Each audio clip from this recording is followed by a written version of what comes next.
Bwana Yesu asifiwe tena. Tunamshukuru Mungu kwa sababu ya neema yake tena katika alfajiri ya leo.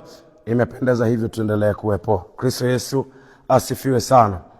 Basi namshukuru Mungu sana kwa sababu ya wiki mpya ambayo ametupatia tuendelee kuwepo, tuendelee na ibada zetu. Tunamshukuru Mungu sana kwa sababu ya siku ya leo, ikiwa ni siku ya tarehe 1 ya mwezi wa Disemba, mwezi wa 12 2025. Yes, tumekaribia na mwisho wa mwaka. Tunamtukuza Mungu sana kwa sababu ni kwa neema yake mwenyewe. Jamani, Bwana Yesu asifiwe sana. So ninamshukuru Mungu kwa kweli kwa vile ambavyo amekuwa pamoja na sisi. Lakini tunamshukuru Mungu sana kwa sababu ya vile ambavyo Mungu ameendelea kutupa neema kuendelea. Lakini Mungu akubariki sana wewe mtumishi wa Bwana ambaye umeendelea kuwa pamoja na sisi, ukiendelea kuungana nasi kutokea mbali kupitia mitandao yetu ya kijamii Facebook. Lakini jumbe hizi ambazo Mungu anaziachilia, ujumbe huu ambao Mungu ameuachilia, ambao ujumbe mkuu ni nia ya Kristo, tuko kwenye kipengele cha utangulizi bado, na Mungu ametupa kuingia maeneo. Roho Mtakatifu ametupeleka kwa kina zaidi kwenye baadhi ya maeneo, japo mengine niliahidi kwamba atatupitisha zaidi kule mbele tutakapokuwa tumefikia kwenye vile vipengele vyake maalum.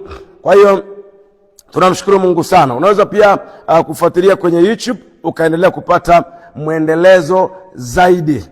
Unaweza kufuatilia kule kwenye YouTube pia kwa jina la The Trumpet Voice, The Trumpet Voice au Trumpet Voice TV. Unaweza kupata pale kwenye channel yetu pale ukaendelea kufuatilia. Bwana Yesu asifiwe sana. Mungu akubariki sana ambao umekuwa unaendelea kuungana na sisi kwa karibu au kwa umbali. Basi Bwana Yesu aendelee kukuinua zaidi na kukuonekania. Let's pray na tuendelee. Baba, katika jina la Yesu, asante kwa sababu ya asubuhi ya leo, alfajiri ya pekee ambayo Bwana imekupendeza sana kwamba tuendelee kuwepo juu ya uso wa nchi. Lakini si hivyo tu, Bwana wangu, umetupa neema, umetupa uzima, umetupa uhai. Asante Bwana Yesu kwa sababu ya kila jambo, Bwana wangu na baba yangu. Libarikiwe jina lako kwa sababu watoto wako tuko tena alfajiri ya leo mbele zako Mfalme. Bwana, ikiwa ni mapambazuko ya kizazi cha wanao kutafuta Bwana. Baba, ninasema asante kwa sababu umekuwa pamoja nasi, na hata wakati huu tena Bwana tunakutukuza alfajiri ya leo tukisema asante. Bwana, umekuwa pamoja na sisi katika kipindi chote hiki cha weekendi. Bwana Yesu, asante kwa ibada za jana. Asante Bwana kwa utukufu ambao umeendelea kujitwalia Bwana. Baba, ninakushukuru sana Bwana kwa sababu ya huduma zote zilizopita hapo. Baba, libarikiwe jina lako takatifu, Mfalme wa amani. Jehova, tunakutukuza alfajiri leo tena Bwana, tunakuhitaji. Tunaomba uwe pamoja na sisi. Roho wa Bwana ukaendelea kusema nasi tena Bwana kwa undani zaidi katika jina la Yesu. Asante kwa mafunuo ambayo unaendelea kuyaachilia kwa namna ya pekee, unaendelea kuyafunua Bwana kwa namna ya ajabu mno. Asante kwa siri zako ambazo unaendelea kuzifunua, maana umesema siri yako iko kwao mchao. Baba, asante kwa asubuhi ya leo, maana Mungu mtakatifu unaendelea kuzungumza nasi tena. Tunajikabidhi kwako mikononi Mfalme, tukinyamaza kimya, tukimpisha Roho wako akaseme na mioyo yetu, ukazungumze nasi Bwana kwa mafafanuzi makubwa na ya ajabu mno katika jina lenye nguvu la Yesu Kristo Mwokozi. Baba, tunakushukuru kwa sababu unaenda kutenda kile unachokitaka kwa mpango, nia, madhumuni na makusudi yako katika jina lenye nguvu la Yesu Kristo Mwokozi aliye hai. Amen. Bwana Yesu asifiwe. Ninamshukuru Mungu tena. Naomba tuendelee pale mahala ambako tuliishia. Tumeigusa sura ya 2 kidogo, na natamani tuendelee hapo zaidi kidogo. Tuende ndani kidogo kuanzia ule mstari wa 5 wa 4, samahani, kuanzia mstari wa 4b tunaanzia hapo tukiendelea. Bwana Yesu asifiwe. Na tumekuwa tukiangalia kwa faida wale ambao tuko pamoja na wao, inawezekana tumekuwa tukiangalia na Mungu ametupitisha katika maeneo mbalimbali, na tumeangalia jinsi ambavyo Mungu alimuumba mtu, na ni kwa kusudi lake, kwa nia yake, kwa mpango wake. Na nikasema kwamba sababu ya kuumbwa hivyo ulivyo, hivi nilivyo na vile alivyo, ni kwa sababu tuko na kazi maalum. Yes, Mungu ametuweka kwa kazi maalum. Nisikilize, hakuna shirika au kampuni na hata serikali yenyewe ya Jamhuri ya Muungano wa Tanzania ama serikali yote ile duniani inamwajiri mtu ili mradi. Hakuna serikali au kampuni inayoajiri mtu hovyo hovyo. There is no bad. Hakuna mtu ambaye anaweza kuajiri mtu hovyo hovyo tu. No, anamwajiri mtu akiwa ana vigezo vyake. Kwa mfano, anatakiwa mtu kwenye eneo hili, kwenye engo hii ya kazi, anatakiwa mtu ambaye ana degree au ana PhD ya engineering kwenye eneo fulani. Hakuna vile ambavyo anaweza tu kuja mtu from nowhere hana hiyo CV na akapewa kazi, right? Ndivyo ilivyo, haiwezekani. Kwa hiyo ili apewe kazi lazima anakuwa ni qualified kwa eneo fulani. Ili aajiriwe ni qualified kwenye hilo eneo analoajiriwa. Ako na CV za kutosha. Zile CV zake zinamruhusu kupata nini? Kupata hiyo kazi, kuingia kwa hiyo ofisi, kufanya kazi kwenye hilo shirika. Ndivyo ilivyo. Hata mwanadamu Mungu alimtengeneza hivyo. Kwa nini? Qualification ambayo Mungu alikuwa anataka kwa ajili ya ile kazi maalum ambayo anampa mwanadamu duniani ndio iliyopelekea Mungu akamuumba mtu hivyo alivyo. Ngoja nirudie tena. Nasema hivi, qualification ambayo Mungu alikuwa anaitaka kwa kazi ambayo inatakiwa ifanyike na huyo anayeumbwa ambaye ni mtu, ndio iliyopelekea wewe kuwa hivyo. Unashangaa kwamba pua yako inatazama chini, kwa nini siangalie juu ikavuta hewa ambayo pengine unaona kama ni safi?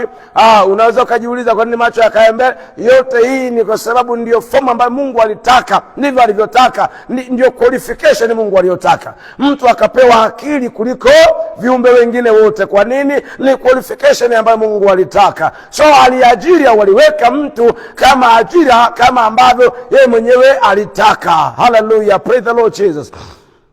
Ndivyo ilivyo. Jamani, Bwana Yesu apewe utukufu mwingi sana.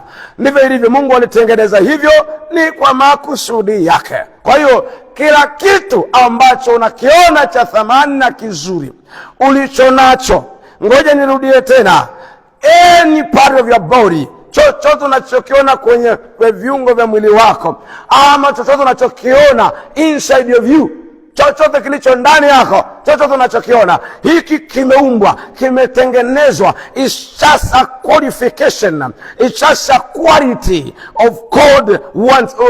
Kile ni ile quality, ni ule ubora, ni excellence ambayo Mungu aliitaka. Yani chochote unachokiona kusema nini?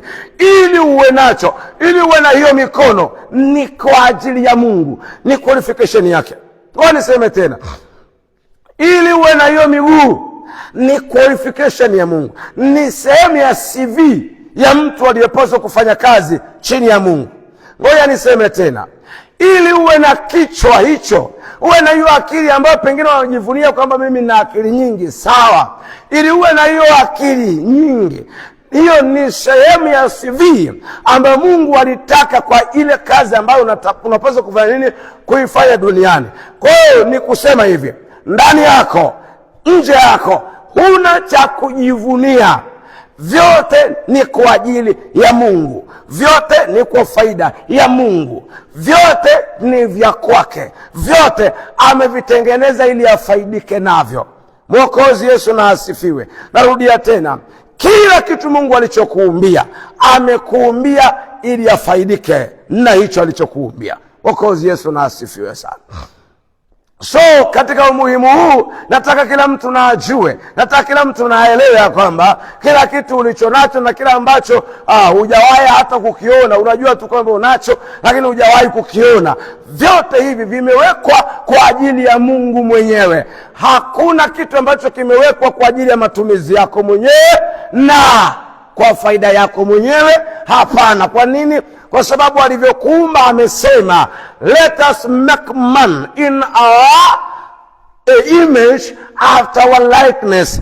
Tuumbe mtu kwa mfano wetu kwenye Kiswahili, na sura yetu, au kwa mfano wetu kwa sura yetu. Nikasema hivi, Mungu alimuumba mtu kutokea ndani kuja nje. Ndio maana naanza kusema kwa mfano wetu, manake kama tulivyo kusiwe na tofauti. Alafu kwa sura yetu, manake kwa muonekano, maana sura ni muonekano, ni outfit, image ni sura ya nje. Mwokozi Yesu na asifiwe. Kwa hiyo kila kitu wewe ambaye unajivunia, mimi ni mzuri kwa sababu Mungu alitaka uwe mzuri, kuna kazi anataka ufanye na si ingine, si ya uovu. Hapana. Bwana Yesu apewe utukufu mwingi sana. Kama tunavyoendelea, Bwana akitupa neema kule mbele, utaona na tutaona baadhi ya mambo ambayo ni ya muhimu sana kufahamu. Bwana Yesu asifiwe. Mungu alimuumbia mwanadamu mwili, sio kama mtego. Mwili sio mtego, mwili sio adui. Hapana, hata kidogo. Biblically, mwili sio adui. Originally, mwili sio adui, ni gari ya ofisi. Bwana Yesu asifiwe. So acha tuendelee kwenye mstari wa 4 wa kitabu cha Mwanzo sura ya 2.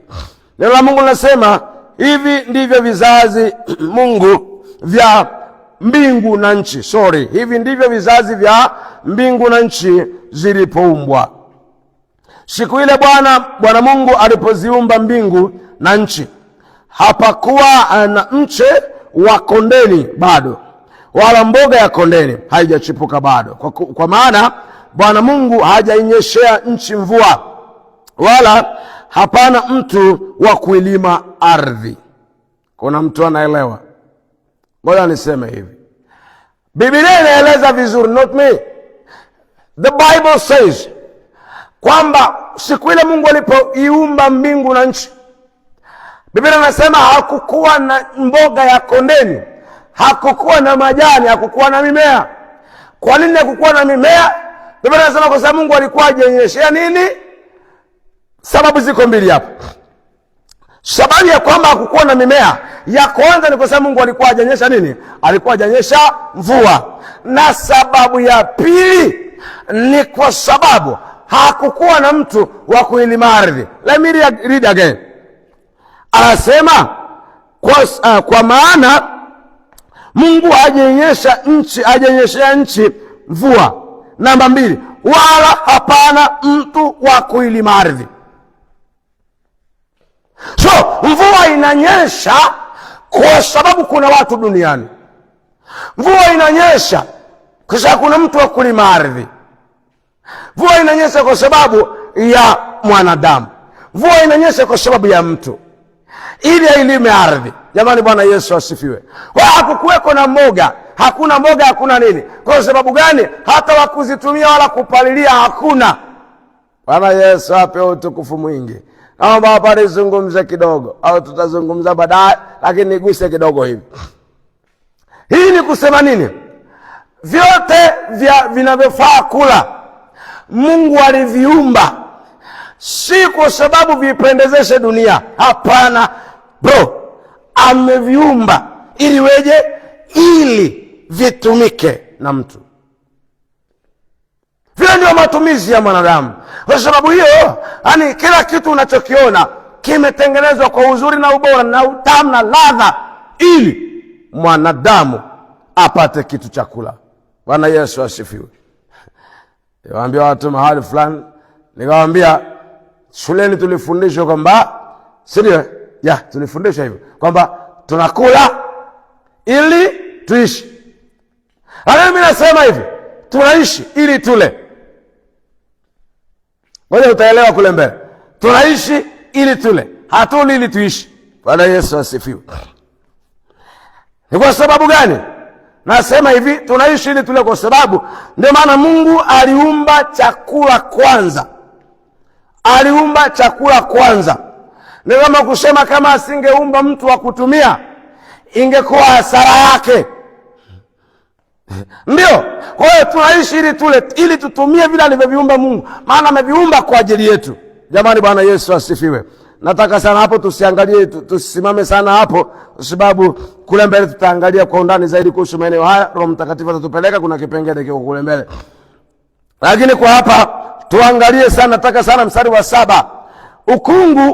Mstari wa 6 unasema hivi, ukungu ukapanda katika nchi, ukaitia maji, ukatia maji juu ya uso wote wa ardhi.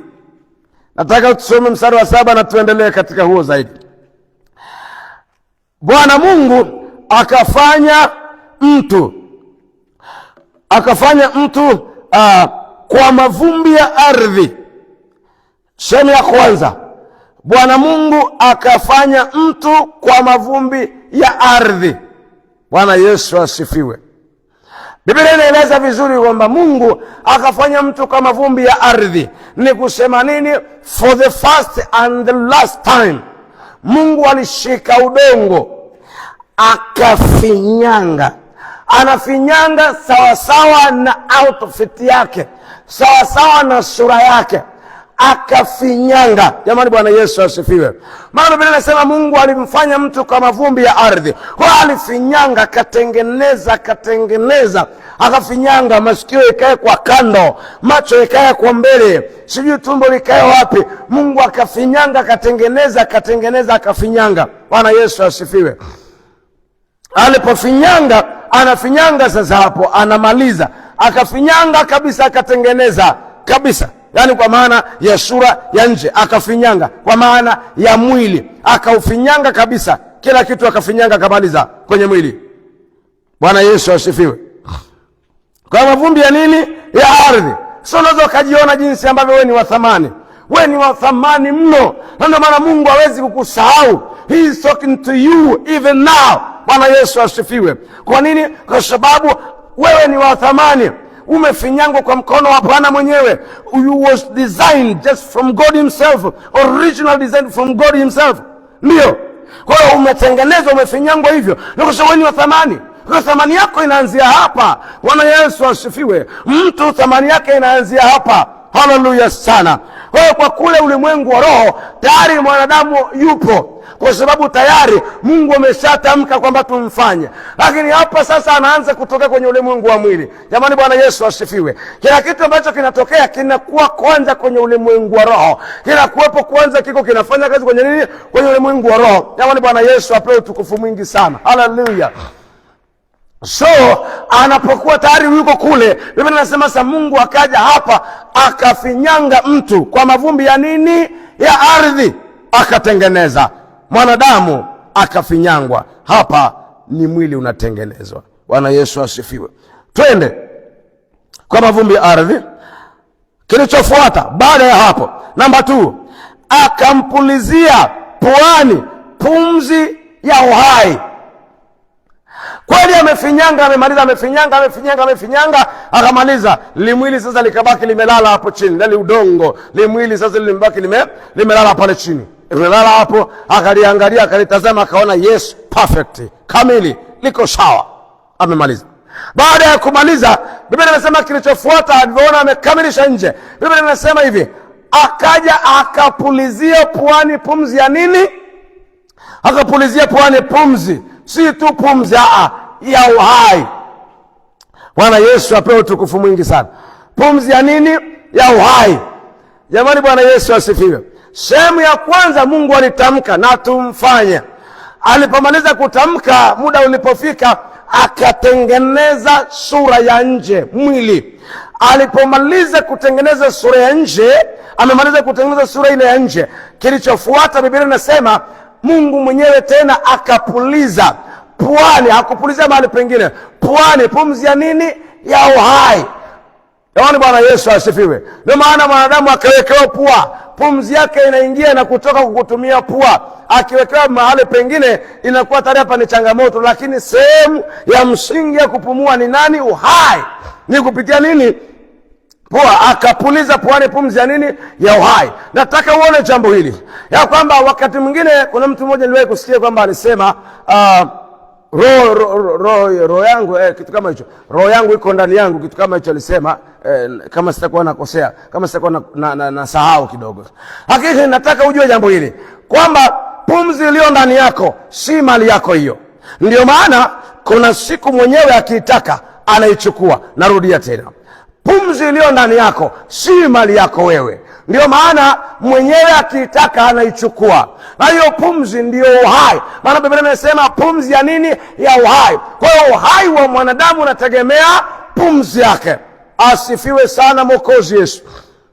Jamani, Bwana Yesu asifiwe. Kwa hiyo inategemea pumzi ya nini? Ya hiyo pumzi ya uhai. Yaani uhai wa mwanadamu unategemea nini? Pumzi yake. Unategemea jinsi ambavyo mwanadamu anafanyaje? Yaani ile pumzi iliyowekwa ndani yake na Mungu mwenyewe ndio inategemea uhai wake, unategemea hapo. Jamani, Bwana Yesu asifiwe. Tazama sasa, alipopuliza, Biblia inasema mtu akawa nafsi hai. Mungu alipopuliza tu puani pumzi ya uhai, tayari mwanadamu akawa nini? Nafsi. Kwa angalia, tulishasema ile sehemu ya kwanza, nikasema hatukuangalia kwa undani sana. Kwa sababu gani? Kwa sababu nilikwambia tutakuja kuangalia huko mbele zile sehemu 3 za mwanadamu. Sehemu ya kwanza tumesema ni roho yake, tumesema ni mwili wake na nini, nafsi yake na mwili wake. Jamani, Bwana Yesu asifiwe. Lakini sasa iko hivi, tunapata kwanza, sehemu ya kwanza ni roho, na tumfanye ni roho na akapuliza puani pumzi, tuko sawa sawa. Tunapata mwili. Baada ya mwili kufinyangwa ukawepo pale chini, shika hii sana, mwili umeshafinyangwa huko pale chini, tayari umeshakamilika, hauna uhai wala hauna nafsi, hakuna nafsi hai, hakuna nafsi hai. Akapuliza puani pumzi ya uhai. Alipoipuliza puani ile pumzi ya uhai, tayari tunasema, Biblia inasema hapa tunapata nafsi iliyo hai. Jamani, Bwana Yesu asifiwe. Kwa hiyo pumzi ilipopulizwa, tayari kikapatikana kitu cha 3 kinachoitwa nini? Nafsi. Jamani, Yesu na asifiwe sana. Kwa hiyo cha kwanza ni roho, ndio cha msingi zaidi sana. Baadaye inafuata mwili, na hapo inapatikana nini? Nafsi iliyo hai. Sasa ni kwa nini huwa kunakuwa na vita? Watu wengi wanaposema ule mstari nafikiri ni kitabu cha Wagalatia. Yes, ni Wagalatia sura ya 5, nafikiri kuanzia mstari wa 16. Yes, anaposema basi anasema enendeni kwa roho, wala hamtazitimiza kamwe tamaa za nini? Za mwili. Shika hii sana, hatuko iko, tutaifikia huko baadaye. Haya, anasema hivi kwa maana roho mwili hutamani ukishindana na nini? Na roho.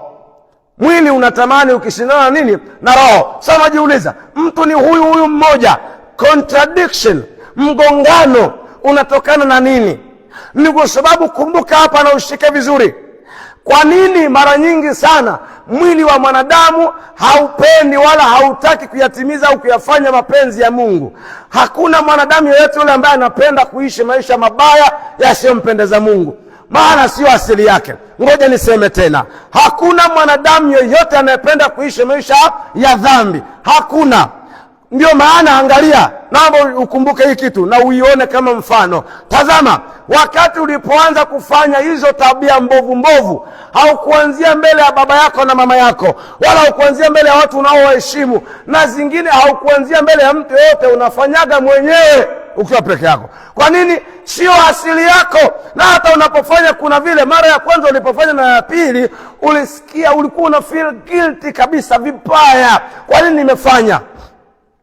Kwa nini nimefanya? Ni kwa sababu sio asili yako. Mtu hakuumbiwa uovu ndani yake. Jamani, Bwana Yesu asifiwe.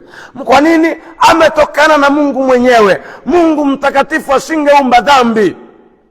Nataka ushike jambo hili vizuri, kama mwili wako haukuumbwa uwe kosa kwako, haukuumbwa kama mtego. No, mwili wako umeumbwa vizuri kabisa na Mungu, na ndani yake haukuwekewa dhambi. Hapana, mwili wako Mungu aliumba na ndani yake hakuweka dhambi hata ndogo, hata chembe ya dhambi. Kwa nini? Mtakatifu anatengeneza kitakatifu. Ngoja nikupe mfano. Sikia, chakula kile mchele ule ambao unaula kama mantilia kwa shilingi 1,500 ama 2,000, ndio huo ambao unaula kwenye hoteli ya nyota 5 kwa shilingi 70,000 kwa sahani, au kwa shilingi 1,500. Kwa nini?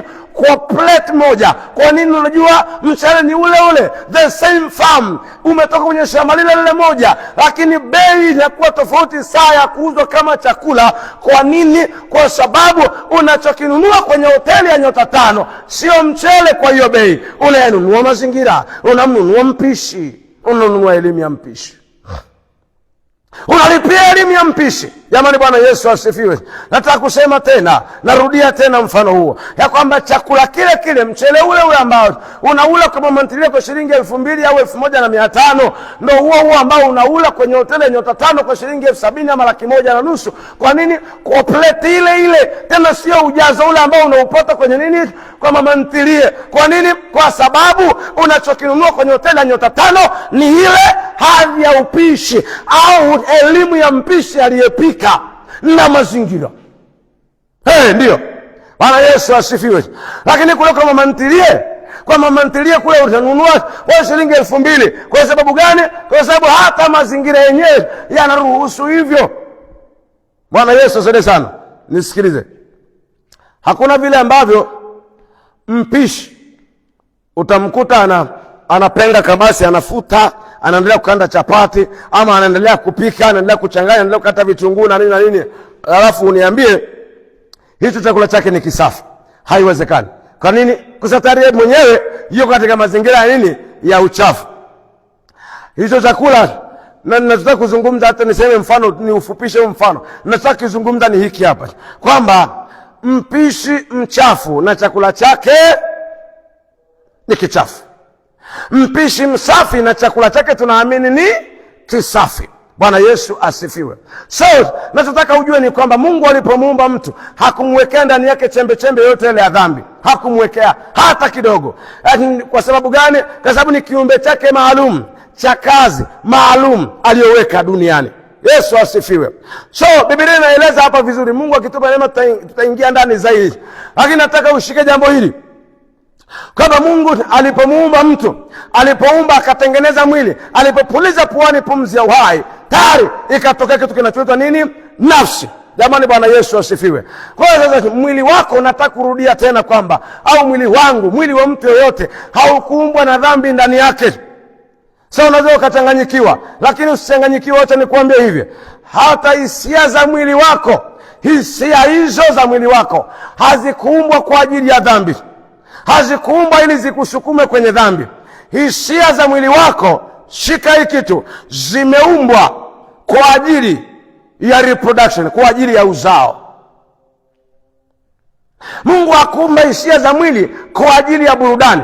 Mungu ameumba hisia za mwili kwa ajili ya nini? Ya uzao. Na ndio maana hisia za mwili hazijagi kabla hujapevuka, kabla hujakomaa, kabla hujawa mtu mzima. Kiswahili fasaha wanasema hujabalee, kabla hujafikia hiyo level, yani before adolescence. Haiwezekani ukawa na nini? Na zile body feelings.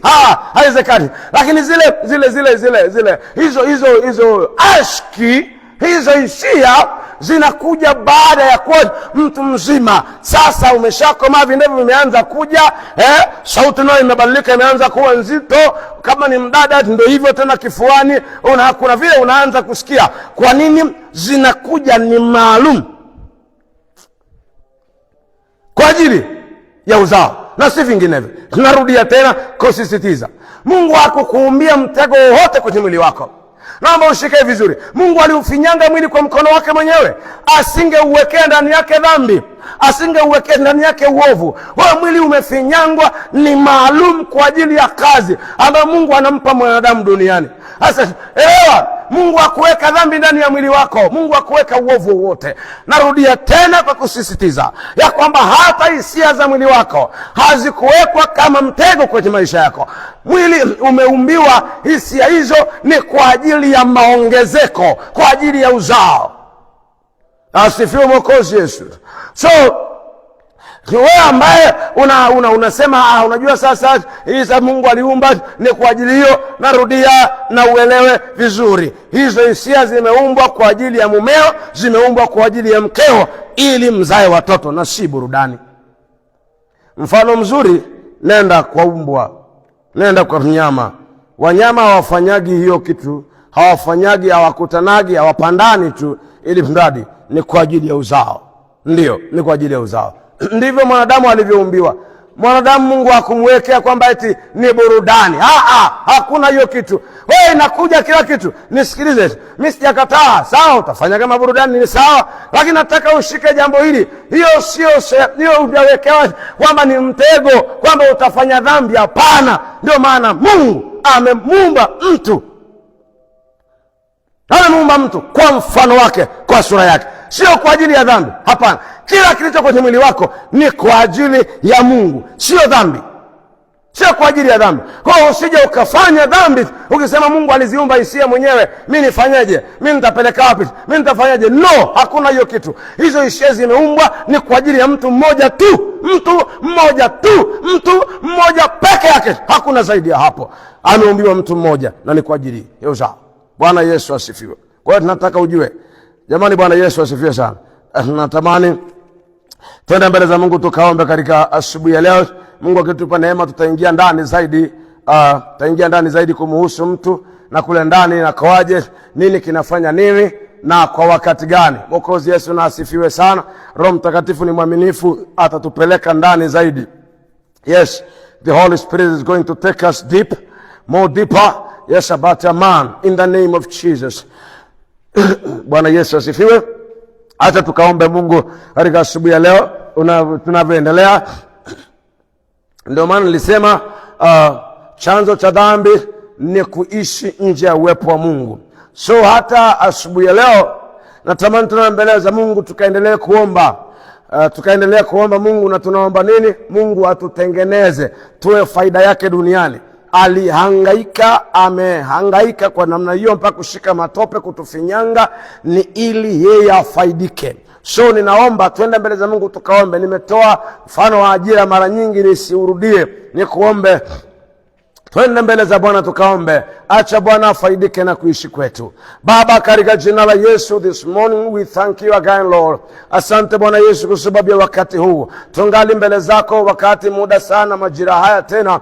Mfalme wetu na baba yetu, kwa kuwa wewe ni Baba, wewe ni Mungu mwaminifu mno. Tumekuja tena mbele zako Bwana katika alfajiri ya leo, mfalme wetu, tukisema asante Bwana kwa pendo lako la ajabu. Asante Bwana Yesu kwa sababu ya neema yako ya pekee. Baba, katika alfajiri ya leo tumekuja kwako mfalme mtakatifu sana. Bwana wangu, tukiomba ya kwamba Mungu mtakatifu, baba yetu na mfalme wetu, kwamba Bwana katika alfajiri ya leo Bwana pokea tena utukufu. Bwana kutoka mioyoni mwetu mfalme tunakupa sifa. Kutoka vilindi vya mioyo yetu Bwana tunakupa tukuzo. Kutoka vilindi vya mioyo yetu Bwana tunakuinua na tunakusifu sana mfalme wa amani. Baba, asante kwa majira, wakati na saa tena alfajiri ya leo Bwana wangu na baba yangu, tunaendelea kuelewa kwa Roho wako Mtakatifu anavyoendelea kuzungumza na sisi. Bwana, kwamba umetuumba ni kwa ajili yako, tumetuumba kwa faida yako, na kama umetuumba kwa faida yako ni kusema unataka tuishi kwa ajili yako, unataka tuishi kwa faida yako. Maana ni wewe uliyehangaika, ni wewe uliyetutengeneza, ni wewe uliyefinyanga Bwana, ni wewe uliyekamata matope ukafinyanga mwili, ukafinyanga kila kitu Bwana, na baada ya hapo ukapuliza puani pumzi ya uhai na nafsi ikatokea, tukawa hai Bwana. Baba, ninakuomba Mungu mtakatifu ya kwamba Bwana katika alfajiri ya leo, Mungu mwenye haki, Bwana wangu na baba yangu, tungali mbele zako tena katika muda sana, dakika na majira haya, mfalme wa utukufu. Bwana wangu na baba yangu, katika jina lenye nguvu la Yesu Kristo Mwokozi, mfalme Bwana mwamba na nguvu zetu, Baba, tunaomba tena neema yako katika alfajiri ya leo. Bwana wangu na baba yangu, tunaomba neema yako Bwana. Baba, tunaomba neema yako mfalme. Bwana wangu, na neema hii tunaomba Mungu mwenye haki ya kwamba Bwana Baba ukatupe tena kibali machoni pako mfalme wetu. Baba, tunaomba kibali machoni pako mtakatifu. Bwana wangu na baba yangu, katika jina la Yesu mpendwa, omba katika jina la Yesu. Baba, asante Bwana wangu kwa sababu ya asubuhi ya leo mfalme. Bwana wangu, tumekuja mbele zako mtakatifu, Mungu wetu na baba yetu, Bwana mabwana, katika jina lenye nguvu la Yesu. Mwokozi mwenye nguvu na mamlaka, Baba, tuko mbele zako Bwana katika wakati huu mfalme wetu, tukiomba tena Bwana kwamba Mungu wetu na baba yetu ukatuonekanie mfalme. Tunaomba neema yako Bwana wangu. Baba, tumekuja mbele zako mfalme, ni wewe tunakuhitaji. Tumekuja kwako Bwana, ni wewe, tuna haja na wewe mtakatifu sana Bwana. Tuko mbele zako baba yetu, tuna haja na wewe Bwana. Baba, tunakuhitaji wewe katika jina lenye nguvu la Yesu na takatifu mno Bwana wangu. Baba, tunakuhitaji wewe Baba, tunahitaji neema yako mtakatifu Mungu wetu, katika jina la Yesu Kristo mwana Mungu aliye hai. Bwana wangu na baba yangu, ninakuomba kwamba Mungu wetu na baba yetu ukatuonekanie katika jina la Yesu Kristo. Baba, tunaomba neema yako mfalme, tunaomba neema yako tena Bwana katika asubuhi ya leo mfalme wetu. Naomba Bwana ukatupatie kibali mbele zako Bwana. Baba, ukatupatie kibali machoni pako mfalme, ukatukubalie Bwana kwamba Mungu mwenye haki Bwana, tuwe kile ambacho wewe ulikikusudia Bwana wakati ulipoumba, tuwe kile ambacho ulikitaka kwa jina lenye nguvu la Yesu Kristo Mwokozi wa ulimwengu. Baba, tunaomba kibali machoni pako mfalme, ukatutengeneze tena Bwana katika alfajiri ya leo mfalme. Ni kweli Bwana kwa sababu ya mazingira mbalimbali ambayo tuliyaishi duniani Bwana, tulifika mahali tukakaa tofauti na vile ambavyo wewe Mungu mtakatifu ulitaka, lakini baba yetu na Mungu wetu, katika jina la Yesu Kristo mwana wa Mungu aliye hai, baba yetu na Mungu wetu mfalme, Tunaomba neema yako Bwana wangu Baba, katika alfajiri ya leo Mfalme, tunaomba kibali machoni pako katika jina la Yesu Mwokozi, Mfalme, mwamba na nguvu zetu. Bwana wangu na Baba yangu, katika jina la Yesu Kristo mwana Mungu aliye hai, Mungu mtakatifu Jehova, Bwana wangu na Baba yangu, katika jina la Yesu Kristo mwana Mungu aliye hai, Bwana wangu na Baba, kwa jina takatifu la Yesu tunakuomba Bwana ukatukubali katika alfajiri ya leo. Mungu mtakatifu, na ukatupe kibali machoni pako Mfalme wetu, ukatukubali Bwana, kwamba Mungu mtakatifu ukatutengeneze utakavyo, ukatutengeneze upendavyo Mfalme. Bwana wangu na Baba yangu Jehova, tuishi kwa faida yako, tuishi kwa ajili yako Bwana, wakubwa kwa wadogo Mfalme, tupe neema Bwana wangu, ukatupe kuishi kwa ajili yako, ukatupe kuishi kwa faida yako Bwana. Tupe kuishi kwa ajili yako Bwana, ukatupe kuishi kwa faida yako Mfalme wa utukufu. Bwana wangu na Baba yangu, ninakuomba sana kwamba Mfalme ukatutengeneze Bwana vile wewe unapenda, vile unataka, vile ambavyo unaona ni vyema na inakufurahisha wewe. Yesu, hivyo ndivyo ukatutengeneze Bwana Baba, kwamba tuishi kwa ajili yako, kwamba Bwana tuishi kwa faida yako, kwamba Bwana wangu na Baba yangu tuwe faida yako Jehova. Ukatukuzwe Bwana kwa maisha yetu Baba, ukainuliwe Bwana kwa maisha yetu, katika jina la Yesu Kristo mwana wa Mungu aliye hai. Bwana wangu na Baba yangu, kwa jina lenye nguvu la Yesu Mwokozi, Mfalme na nguvu zetu Bwana Baba, tunaomba sana Mungu mtakatifu kwamba Bwana wangu ukatuonekanie Mfalme Baba, ukadhihirike kwetu katika jina lenye nguvu la Yesu. Mwokozi, Mfalme, mwamba na nguvu zetu Bwana wangu Baba, tunakusihi tena sana Bwana Mungu mtakatifu, Bwana ukatutengeneze vile wewe unapenda mwenyewe Bwana Baba, tupe kuishi kwa ajili yako, tupe kuishi kwa faida yako Baba, tupe neema yako Bwana wangu na iwe juu yetu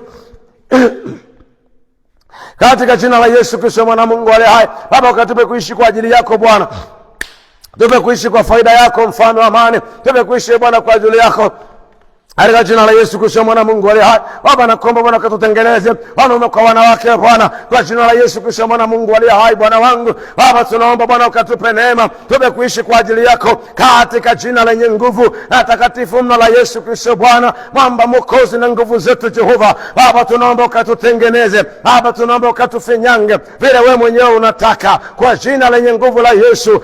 Mwokozi, Mfalme na Baba yetu, tungali mbele zako Bwana katika majira haya alfajiri ya leo Bwana Baba, tunakuomba ukatutengeneze vile utakavyo, tuumbe vile upendavyo Baba, tufinyange utakavyo Bwana, tuishi kwa ajili yako, tuishi kwa faida yako Mfalme Bwana Baba, ufurahishwe na kuishi kwetu duniani, ukafurahishwe Bwana Baba. Tunaomba sana neema yako Bwana kwamba Mfalme wetu ufurahishwe na kuishi kwetu duniani, ukafurahishwe Bwana kuwepo kwetu duniani katika jina lenye nguvu la Yesu. Mwokozi, Mfalme na Baba yetu, tunaomba neema yako Jehova. Bwana Mungu mtakatifu, Baba yetu, nakuomba ukatupe neema ya Bwana ya kuishi kwa ajili yako, tupe kuishi Bwana kwa faida yako katika jina lenye nguvu la Yesu. Mwokozi, Mfalme, Bwana mwamba na nguvu zetu, tunakuomba Bwana ukatupe neema, tupe kuishi kwa ajili yako Mfalme, tupe kuishi Bwana kwa faida yako katika jina lenye nguvu takatifu la Kristo Bwana. Baba yangu na Mungu wangu, katika jina la Yesu ninaomba neema yako Bwana wangu Baba, ninakusihi Mungu mtakatifu, neema yako na iwe juu ya watoto wako. Kuna mahali ambako inawezekana kuna tabia fulani wameshindwa kuziacha, zimekuwa kwenye miili yao Bwana, kuna mambo yanawasumbua Bwana, imekuwa vigumu mno kuacha. Wako wengine ambao wanateseka Bwana, wako ambao wanateseka, walijifunza kuvuta sigara na wameshindwa kuacha. Yesu, nakuomba Bwana, ingilia kati kwa jina la Yesu Kristo mwana Mungu aliye hai. Bwana wangu, nakuomba ukawape neema, ukawape neema Bwana, kwa jina la Yesu. Wape neema kuanzia leo, hiyo kiu ya sigara iondoke ndani yao, hiyo kiu ya sigara na iondoke ndani yao, hiyo kiu ya kuvuta sigara, kiu ya kuvuta bangi. Yesu, tunakuomba Bwana ukaiondoe ndani yao, ndani ya vijana hawa kwa jina la Yesu, ndani ya wazee hawa, hiyo kiu ya bangi, kiu ya sigara, ondoa ndani yao Bwana kwa jina la Yesu. Bwana, kiu yoyote ile ya pombe, ondoa ndani yao kwa jina la Yesu Kristo mwana Mungu aliye hai. Bwana, kiu ya uasherati na uzinzi, Yesu, naomba ukaiondoe ndani yao katika jina la Yesu. Ondoa kiu ya uasherati, ondoa kiu ya uzinzi katika jina la Yesu. Bwana wangu, nakuomba Mungu mtakatifu kwamba Bwana Yesu, ondoa kabisa, takasa kabisa Bwana Yesu, nakusihi Mungu mtakatifu Bwana wangu, wajue kwamba miili yao iko kwa ajili yako, iko kwa faida yako Mfalme, kwa jina lenye nguvu la Yesu. Mwokozi wangu na baba yangu, naomba Mungu mtakatifu ukajitukuze, naomba Bwana mabwana ukajitukuze, naomba Mungu mtakatifu Bwana ukajionyeshe mwenyewe ya kwamba Bwana una nguvu, ya kwamba Bwana una uweza, ya kwamba una mamlaka Yesu, na kwamba unakawafungua kutoka hivyo vifungo kwa jina la Yesu ali hai, waliofungwa na vifungo vya ulevi, vifungo vya sigara kwa jina la Yesu, ukawaponya waliofungwa vifungo vya bangi Yesu, ukawafungue kwa jina lenye nguvu la Yesu. Bwana wangu nakuomba, wako wengine wamefungwa na vifungo vya giza, mapepo yalipata nafasi ya kufunga maisha yao, lakini leo kwa jina la Yesu aliye hai naomba wafungue, ondoa kabisa hiyo shida, ondoa ya mapepo ndani yao, toka shetani una mamlaka, toka kila namna ya mapepo, kila namna ya majini, toka, achia maisha yao kwa jina la Yesu, achia maisha yao Yesu, nakuomba kiinue kizazi cha wanaokupenda, kizazi cha wanaokutafuta, kizazi cha wanaokutafuta Bwana, kizazi cha wamtafutao kwa jina la Yesu Kristo. Bwana Mungu aliye hai, Bwana wangu na baba yangu, nakuomba ukawafungue, wamefungwa na hizo roho zinawabana, zinawaongoza vibaya katika jina la Yesu. Roho Bwana kuomba wafungue Bwana, wakawe huru kwa jina la Yesu aliye hai. Wote wanaopita ndani yao, fungua Bwana maisha yao, fungua mioyo yao, fungua fahamu zao, fungua miili yao kwa jina la Yesu Kristo mwana Mungu aliye hai. Baba yangu nakuomba ukawape neema ya kuishi maisha yanayokupendeza. Bwana tupe neema wote kwa pamoja Bwana, tukaishi maisha yanayokufurahisha wewe, tukaishi maisha matakatifu Bwana, katika jina la Yesu Kristo mwana Mungu aliye hai. Bwana wangu na baba yangu ninakuomba Bwana ukatupe neema, tupe kuishi kwa ajili yako Bwana. Baba tupe kwa furaha yako Mfalme, tupe Bwana kuishi kwa ajili yako katika jina lenye nguvu la Yesu. Mwamba mwokozi na nguvu zetu Jehova, Bwana wangu tunakuomba sana kwamba Mungu mtakatifu ukatupe neema ya Bwana Baba, katika jina la Yesu Kristo mwana Mungu aliye hai, tupe kuishi wewe Bwana wangu, tupe kuishi kwa ajili yako mtakatifu Mungu wetu na Baba, katika jina lenye nguvu la Yesu Kristo mwana Mungu aliye hai. Bwana wangu ninakuomba, fanya jambo jipya ndani yetu, fanya kitu kipya Mfalme wa amani, fanya jambo jipya Jehova, katika jina la Yesu. Fanya jambo jipya Bwana mabwana, Mungu mtakatifu, baba yetu na Mungu wetu Bwana, ninakuomba ukaombe jambo jipya katika jina la Yesu Kristo mwana Mungu aliye hai. Omba jambo jipya ndani ya watoto wako, shida yote inayomsumbua mtu yote mahali popote pale alipo. Bwana wangu na baba yangu, wako watu ambao wamekata tamaa ya maisha, hata wajui itakuwaje kesho, hawaelewi, wamekata tamaa, wamechoka. Yesu naomba Bwana wakumbuke, sasa kuna changamoto mbalimbali ambazo wanazipitia. Bwana wamekata tamaa, wamekata tamaa maisha, hawajui itakuwaje, wamekata tamaa na ndoa zao, wamekata tamaa na maisha yao, wamekata tamaa na elimu zao. Yesu ninakuomba watokee Bwana, watokee Bwana, watokee Mfalme wa amani. Yesu nakuomba ukawatokee Baba, ukawakumbuke, wakumbuke Bwana walio na changamoto kwenye ndoa, hata wamekata tamaa. Yesu nakuomba wainue tena ganga mioyo hiyo Mfalme. Bwana inua tena hiyo mioyo kwa jina la Yesu aliye hai. Roho Mtakatifu Bwana kuomba pita kwenye hizo nafsi zao, pita ndani mioyo yao Bwana. Yesu nakuomba ingia ndani yao, amsha tena tumaini, amsha tumaini jipya ndani yao, amsha tumaini jipya ndani yao kwa jina la Yesu Kristo mwana Mungu aliye hai. Roho Bwana kuomba inua tumaini jipya, inua tumaini jipya ndani yao, inua tumaini jipya Bwana kwa jina la Yesu.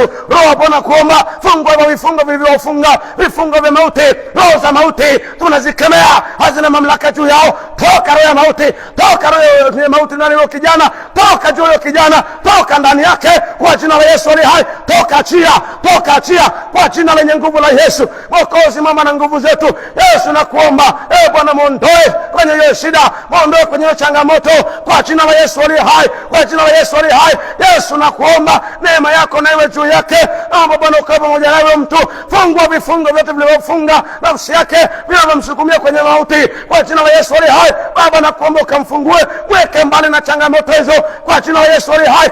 Ingilia kati maisha yao, intervene their life, intervene their lives oh Father, in the name of Jesus. Baba nakuomba ukafungue wakawe mbali na kuonewa. Baba ninakusihi sana Mungu mtakatifu ya kwamba Bwana wangu ukawatetee watu wako hawa Fungua Bwana vifungo vilivyowafunga kwa namna yote ile, mfalme Bwana, na kwamba ukawape rehema. Yesu, tunakuhitaji wewe Baba, tuna kiu na wewe, tuna haja na wewe Bwana. Baba, wewe ndio tunakuhitaji mfalme, wewe tunakuonea shauku, wewe tunakuonea shauku wewe Bwana Mungu wa milele, Mungu mtakatifu, wewe tunakuonea shauku mfalme, tuna kiu na wewe, tuna haja na wewe Bwana. Baba, kuliko walinzi wanavyongoja asubuhi, ndivyo ambavyo sisi tunakusubiri zaidi.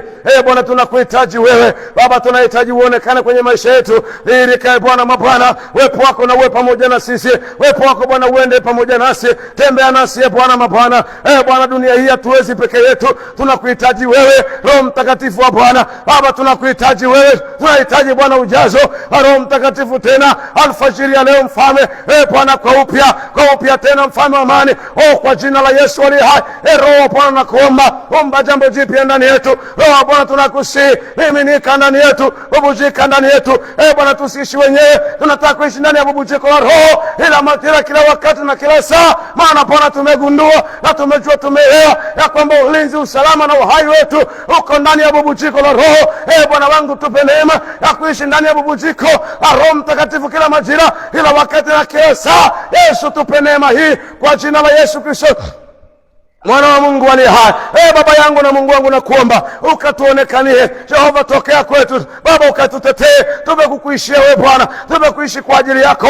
Yesu tutetee, Yesu tutetee, tutengeneze Bwana Baba, tumekukufurahisha wewe Yesu, ukafurahishwe na kuishi kwetu duniani Baba. Tujaze Roho wako Mtakatifu, tuishi katika Roho, tusienende katika mwili, lakini Bwana tuishi katika Roho. Bwana, ijapokuwa tuko mwilini, lakini Bwana wangu tusiishi kwa mwili, lakini Bwana tuishi kwa kufuata Roho, tumuishi Roho Mtakatifu, tukiishi wewe Bwana Baba, tuishi maelekezo yako. Tupe kukaa uweponi mwako majira, wakati na saa yote ile. Tupe kukaa uweponi mwako, tukaishi ndani yako, na ukae ndani yetu Baba, ukadhihirike ya kwamba uko ndani yetu Baba, tukapata cha kujivunia. Nawe ujivunie sisi Bwana, tujivunie wewe, nawe ujivunie sisi, kama ambao tunaweza tukajivunia kwamba ni na Mungu, nawe ujivunie una watu. Yesu, tutengeneze Baba, tupe kukuishia, tupe kukaa ndani ya Roho Mtakatifu majira yote.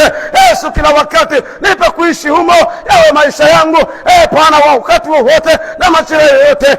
Yesu, nipe hivyo, nipe kuishi hivyo Bwana, kwa jina la Yesu Kristo, Mwana Mungu aliye hai. Baba, nakuomba mwezeshe kila mmoja katika jina la Yesu. Aliye mgonjwa, naomba ukamguse na kumponya. Ondoa ugonjwa ndani yake, ondoa ugonjwa ndani yake. Aliye na changamoto zingine za kiroho Bwana Yesu, mtetee. Fungua vifungo hivyo, fungua vifungo hivyo kwa jina la Yesu aliye hai. Bwana wangu, nakuomba pe neema Bwana, yule binti ukampe kufanikiwa kwenye masomo yake na kufanya vizuri kwa jina la Yesu aliye hai. Naomba Bwana watetee. Bwana wangu, nakuomba kwa jina la Yesu, vijana wanaingia vioni, Yesu watetee, adui asipate nafasi ya kuwateka kwa jina lenye nguvu la Yesu. Naomba Bwana ukawatetee katika jina la Yesu Kristo, Bwana Mungu aliye hai. Baba yangu na Mungu wangu, ninakusihi Mungu mtakatifu, Bwana wangu na Baba, kwa jina la Yesu Kristo, Mwana Mungu aliye hai. Bwana wangu, ninakushukuru. Naomba Bwana ukawatetee watu wako. Bariki Bwana watu wako mfalme Mungu mwenye haki, na kuomba Bwana ukawakumbuke, wako na mahitaji mbalimbali.